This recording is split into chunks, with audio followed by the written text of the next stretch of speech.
Hey, it's Clay, and this will be a video chart on ticker symbol ARLZ. We will take a look at the 30-minute time frame. Real quick, what do I mean by 30-minute in case maybe you're new to charts? Instead of each one of these candlesticks here representing 1 day's worth of price action, which is what you would normally see, each one represents 30 minutes. So while this here may look like several days worth of time, it's actually just today's price action broken down into 30-minute time slices. I like to this time frame. I think that's a good job of telling the quote-unquote story of the price, and then makes mapping out levels of support and resistance a bit easier to see.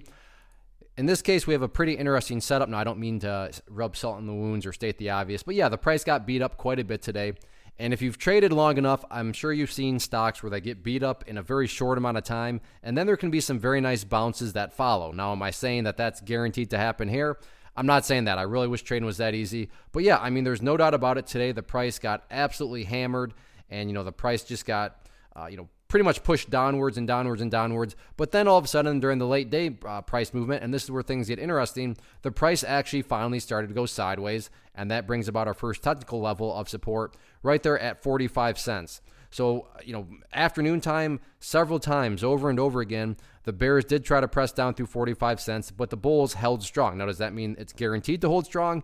There's no such thing as a guarantee. But as it stands right now, it's very clear that people were willing to buy, and maybe this is some sort of bottom here. And at least it becomes logical to question that. Case in point, when the price was falling right there, or falling right there, or falling right there, at no point during any of those situations did it make sense to say, I wonder if this is some sort of bottom right now. Why would you think that when all the price was doing was falling? However, now that the price has actually started to go sideways, it just does make a little bit more logical sense to question it. Now, this very well may not be a bottom, but at least it makes logical sense. So in the event 45 cents is some sort of bottom and the price does start to bounce, let's map out a couple areas of resistance that the bulls will have to fight through in order to generate some more momentum on the bounce itself. First key area of resistance, like I said, on the bounce is going to be this former area of little miniature support right there at 53 cents.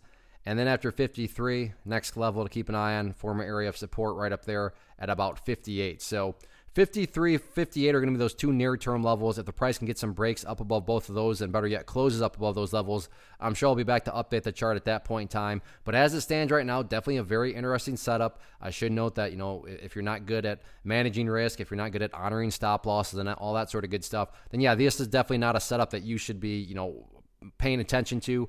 However, from a risk-reward situation, very potential lucrative setup. So we'll see how this one plays out tomorrow and the remainder of the week. One of the biggest questions that I get is, hey Clay, how do you find the stocks that you trade? So what I've done is put together a free resource guide where I talk about the tools that I use to locate stocks that I find interesting and think may have potential. So if that sounds like something that could add value to you as a trader, then click on the image that is up on the screen right now and I will email you the guide. The guide itself is very short and to the point, and best part, it's completely free. Thanks for watching the video. Let me know if you have any questions.